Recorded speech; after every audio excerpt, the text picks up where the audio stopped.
Tonight on UI7 Live, the Midwest is still recovering from late-night thunderstorms. UI7's weather team has you covered on how to stay prepared. Then, an update on the conflict in Iran and how you may start to feel the price of war in your back pocket, what the U.S. Defense Secretary has to say, and if there's any end in sight. And finally, Women's History Month is being celebrated all across the nation. See how Champaign County is celebrating the women in our community. All this and more as UI7 Live starts right now.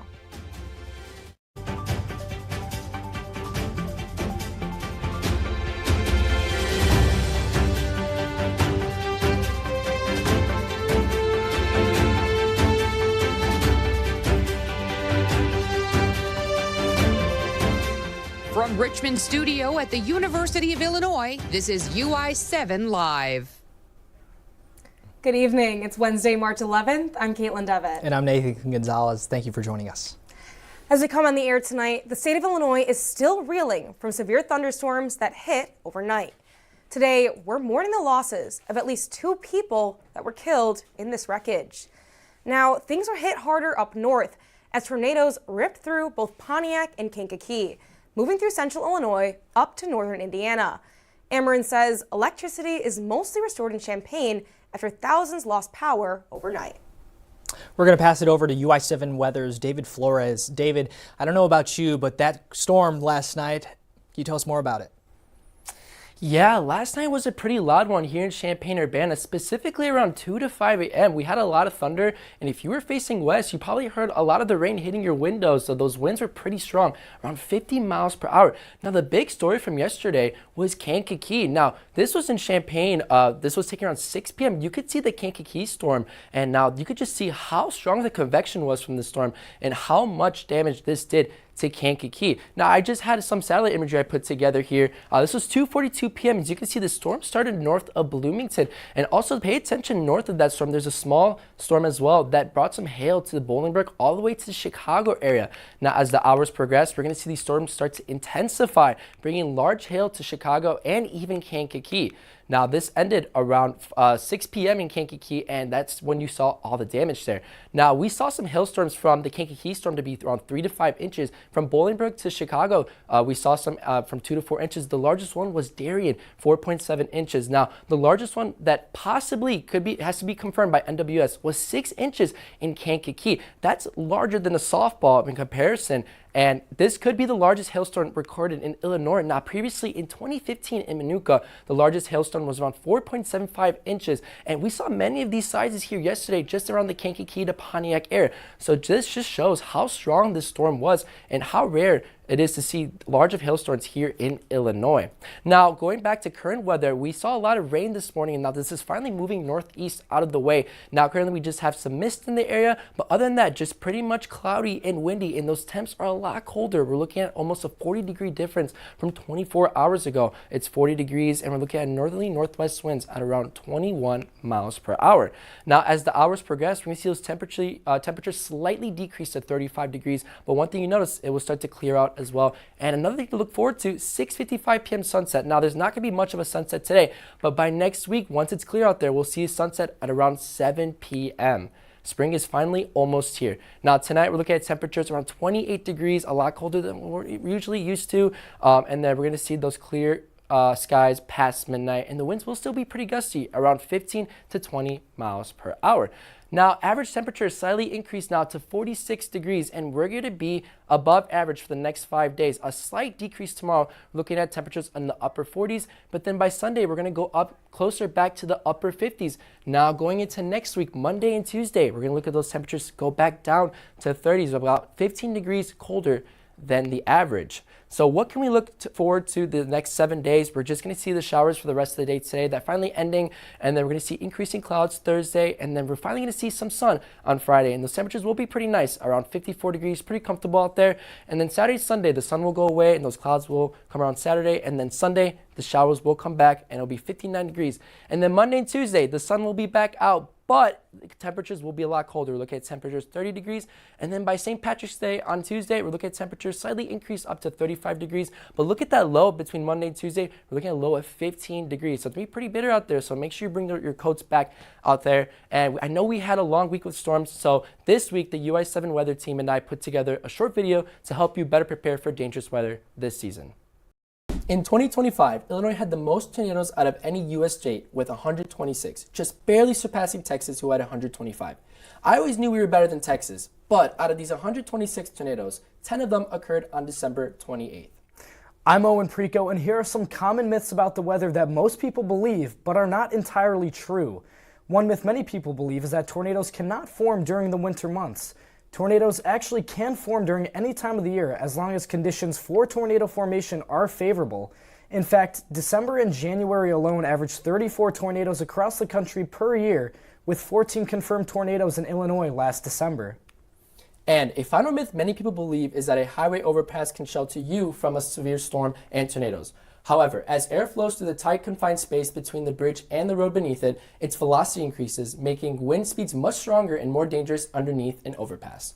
Now, we'll pass it over to Kate, who talks about some accurate sources for severe weather information. I got to sit down with professor and severe weather researcher Dr. Jeff Trapp to discuss what people should look out for when viewing weather information online. Some of the language that might be indicative of maybe misinformation would be I heard that, or I feel that this should be a big event, or something like my brother told me that this would be a significant event. For the most accurate weather information, I turn to the National Weather Service. So weather.gov, and you type in your location into the box and it will pull up a forecast for your area.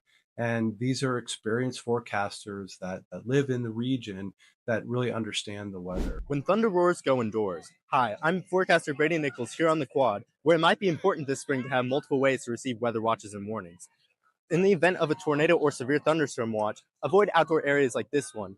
And in the event of a warning, seek shelter. But what even is a shelter? Here's Aubrey DeMoss with more on that in the Union. Once you get indoors, you should be sheltering in the innermost room on the lowest floor of the building without windows. Something else to look out for is this sign, which shows a safe space to be during severe weather. I'll now be handing it over to Brian Biondo to share what to do in the dorms during a storm. Being prepared can make all the difference when severe weather strikes. I'm forecaster Brian Biondo with UI7 Weather. If those sirens go off, make sure you have your tennis shoes, your phone, your ID, flashlight, and any necessary medications. For a full list of supplies, visit weather.gov.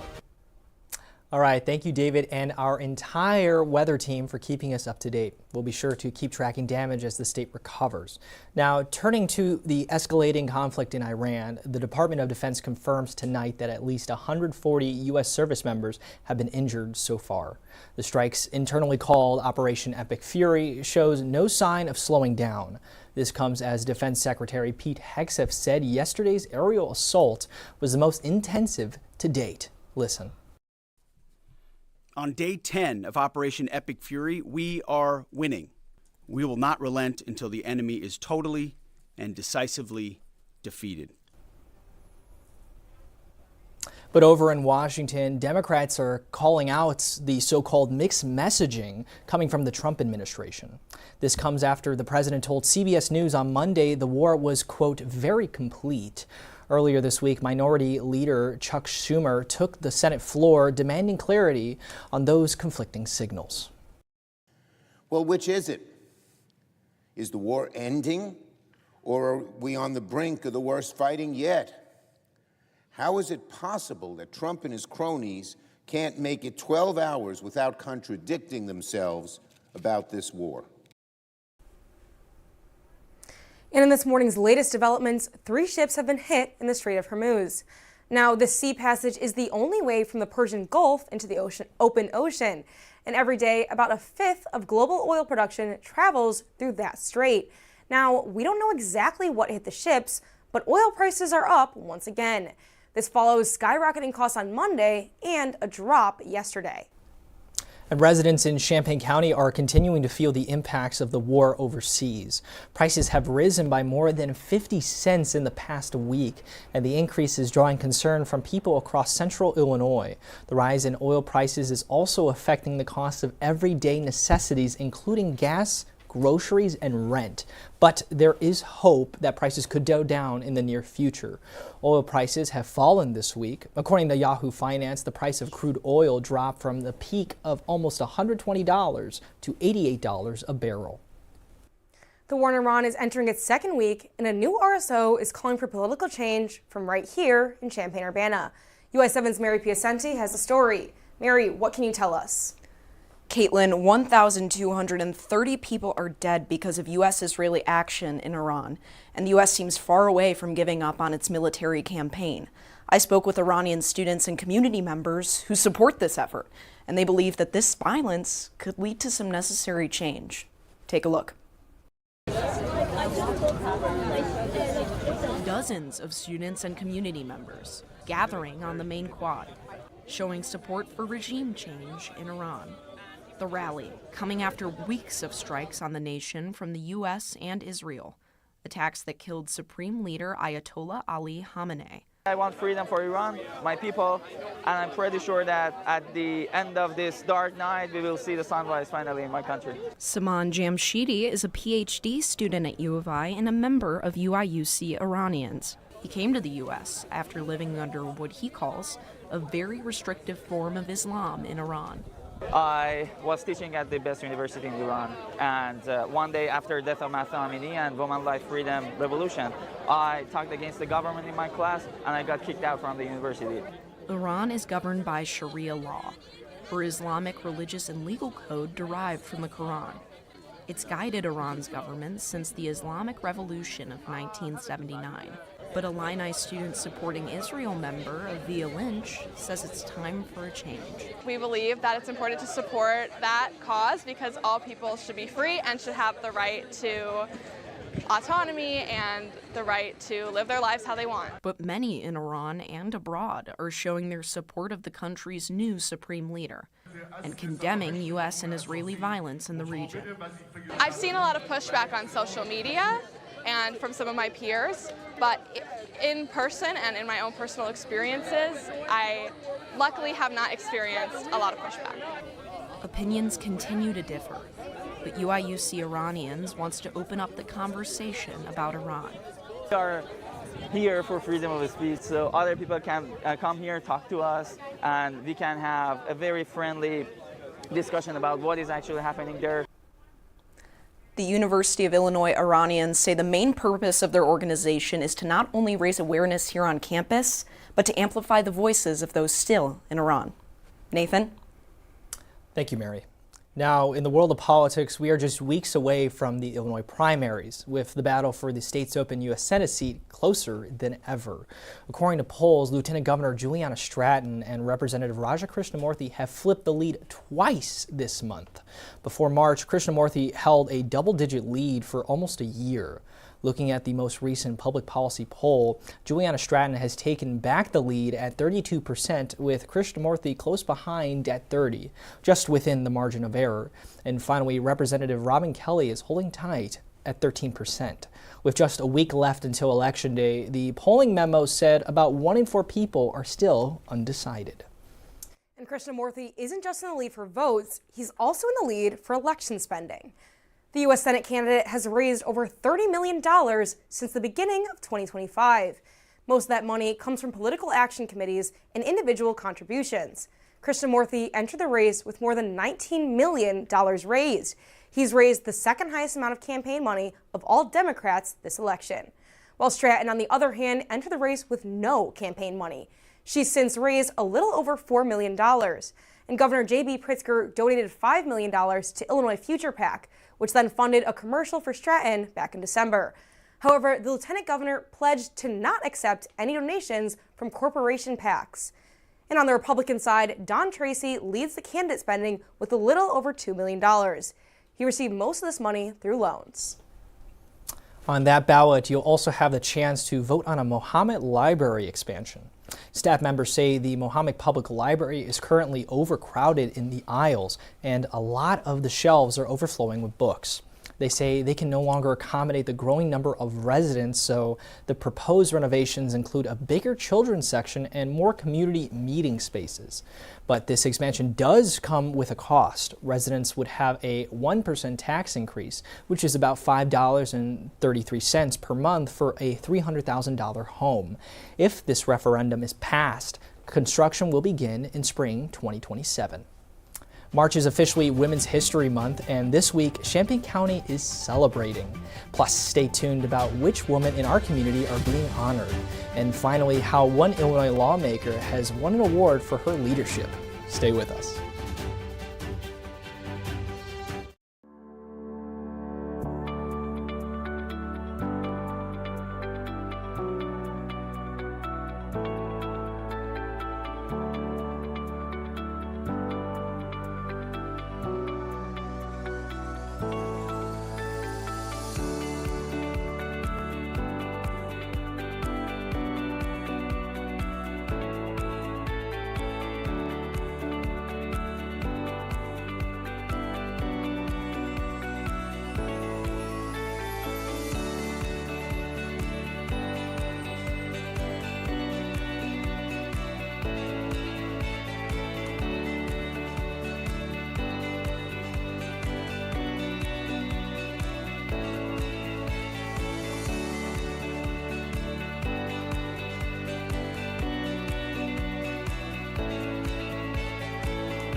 Welcome back to UI7 Live. We are continuing to celebrate Women's History Month all throughout March and take a look at how some women have been highlighted in our community this week.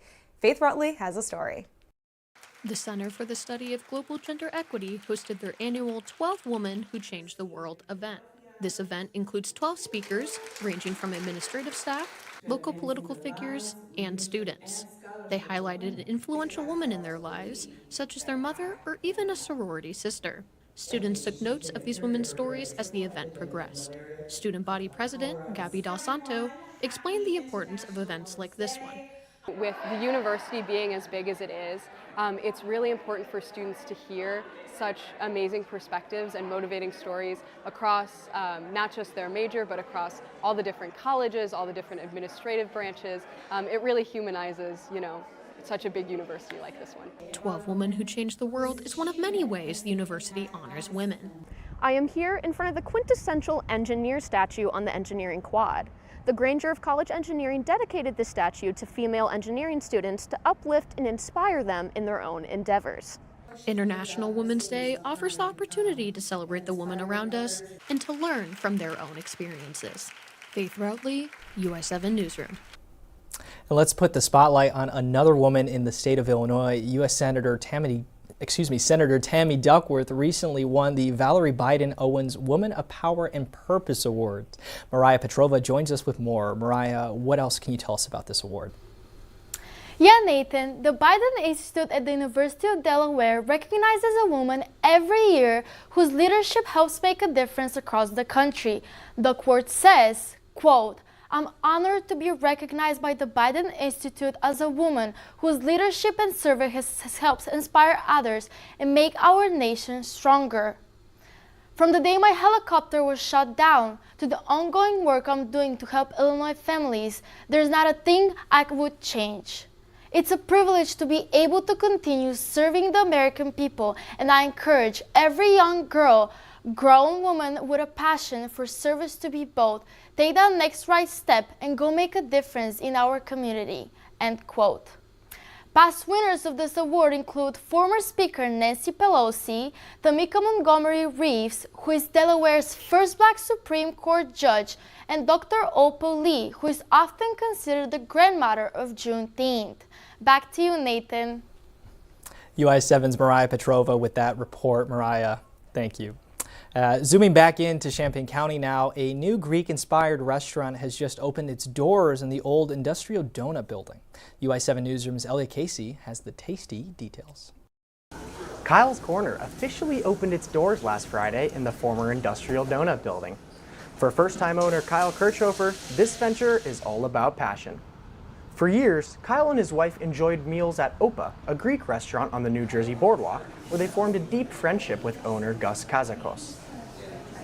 I think every time we were there, it was just kind of like, man, I wish I had someplace like this back home.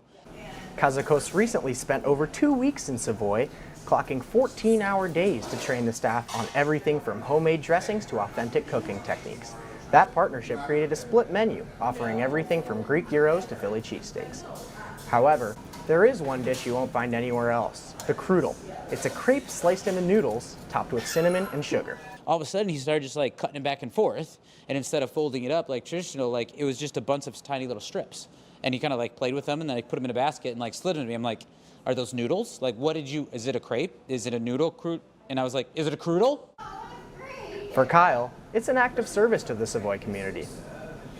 You know, someone walked in and they were just going, and then they went, oh, hey, and they, you know, did the point to another like table and walk over and have a little conversation. And I was like, that's where it's at, right? Kyle's Corner is located at 501 Commerce Drive and is up serving breakfast, lunch, and dinner. Elliot Casey, UI7 Newsroom. Still ahead, there's new groundbreaking research from the U of I on gallbladder cancer, how their findings could revolutionize diagnoses. What if the answers to today's problems are hidden in the past? What if health and safety weren't a privilege, but a promise? What if vital information was built for every community? Revolutionary impact begins with a single question, but it doesn't end there. Because making a difference means following curiosity wherever it leads. And it means taking action together. This is where curiosity leads. Where big questions drive action. And bold thinking creates lasting impact. This is LAS.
Welcome back to UI7 Live. A new study from the University of Illinois is discovering how gallbladder cancer could soon be detected in blood. UI7 Newsroom's Joy Ma has more. That's right, Caitlin. A joint study between the College of Phasis at University of Illinois and researchers at Tazespur University found chemical signatures in blood that can help distinguish gallbladder cancer from non-cancerous conditions.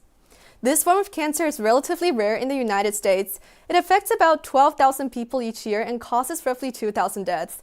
However, it is far more prevalent in parts of northern India, where the partner university is located. Researchers analyzed blood samples from patients with and without gallstones and found distinct patterns linked to cancer cases, and these findings help pave the way for earlier and less invasive detection methods. A study co-author says, quote, identifying blood-based metabolic markers provides a practical pathway toward earlier diagnosis and more informed clinical decision-making.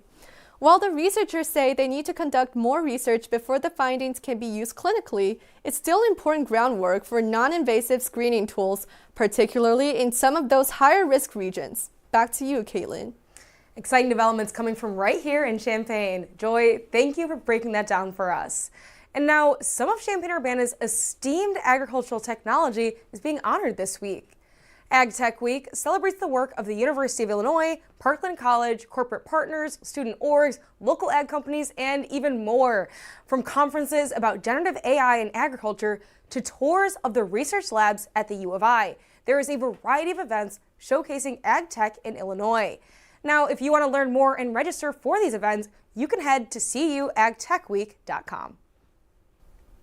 Now, in other University of Illinois news, the U of I system is getting a new headquarters for the Discovery Partners Institute. This expands U of I's technology and research presence into Chicago. The university officials say the school bought a nearly $250,000 square foot 250,000 square foot building at 250 South Wacker Drive. They spent about $23.7 million. The building will serve as the permanent home for the Discovery Partners Institute, which focuses on innovations in areas like AI, advanced computing, and quantum technology. Leaders say the new space will help connect the U of I and researchers with companies and industry partners in Chicago.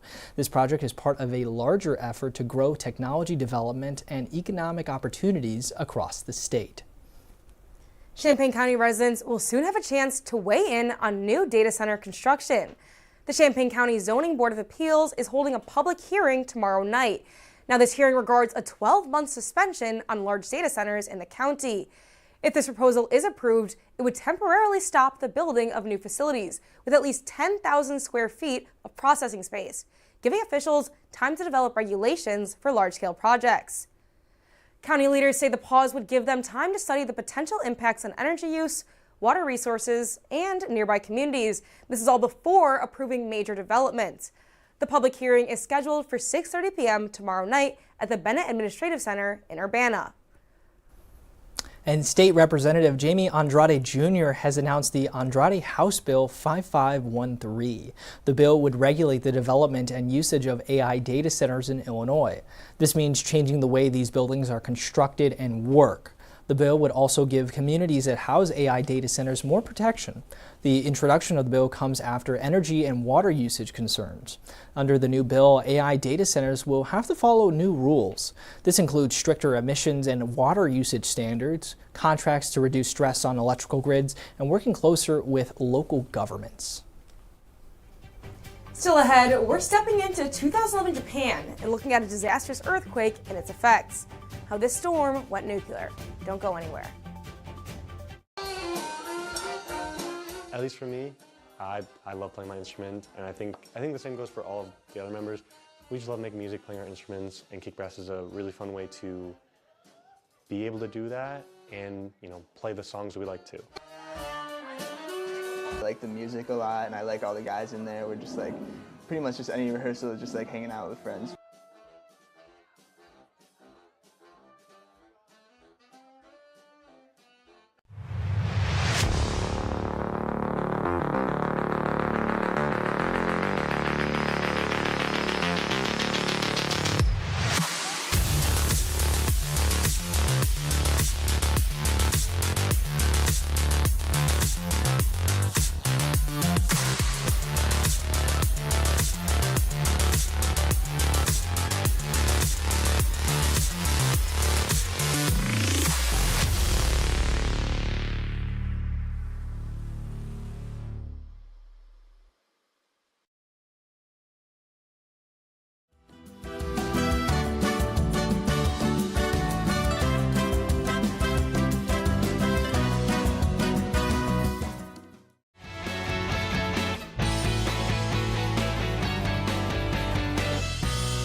Welcome back to UI7 Live. Tonight is March 11th, and on this day in history, the largest earthquake ever reported in Japan caused thousands of deaths and led to one of the worst nuclear disasters in history.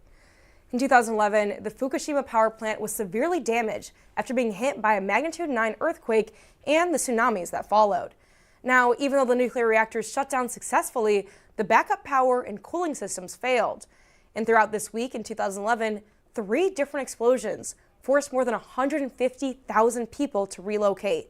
And to this day, Fukushima is only surpassed by the 1986 Chernobyl incident, for the worst nuclear disasters in history. And now that is all we have for you this week. If you've missed any part of our show, be sure to check us out on Facebook, Vimeo, Roku, and don't forget UI7Newsroom.com. And be sure to follow us on Instagram for all your latest Champaign County news. We'll be back next Wednesday. Have a good evening. I can go to my Chipotle now. I'm so going excited. to Texas Roadhouse after this. That gonna- cactus blossom is calling. The Awesome Blossom. Awesome blossom? Wait, I've never heard of no, it's the explosion something, onion explosion. There was a different name for it at Chili's. 'Cause we used to have, I'm not a fan of Chili's. The triple dipper does it's not the agree exact with